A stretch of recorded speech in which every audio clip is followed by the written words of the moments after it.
各位好，eKelly 外貿電商研究院首席資訊官為你帶嚟今日深度解讀 Amazon 選品思路及方法，4招教識你。第一，了解平台嘅品類結構。喺進行選品之前，要先了解平台嘅品類結構，打開目標市場嘅平台，研究類目分類，掌握大品類嘅概況。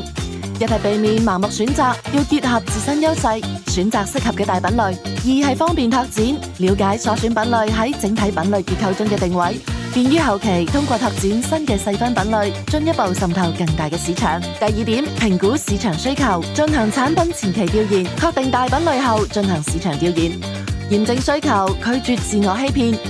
調研數據可以從下邊嘅來源參考，例如通過 Google Trends、Facebook、Twitter、X、Instagram、Pinterest 等 App， 了解大家正喺度討論緊啲乜嘢嚟掌握流行趨勢。選品平台銷售數據可以通過關注熱門品同埋藍海品，通過賣家後台或者第三方選品工具，捕捉市場情報，譬如價格、銷量、BSR 排名、類目等維度去查。目標係要揾到搜索量同銷量增速嘅品類。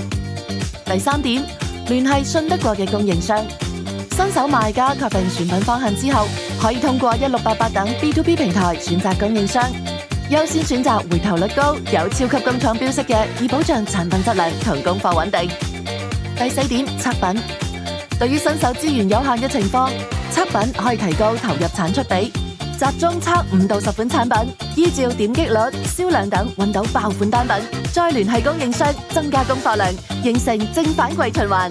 訂閱 eKelly 外貿電商研究院，每日一個外貿小知識。鍾意我哋嘅話，點個 like 啦！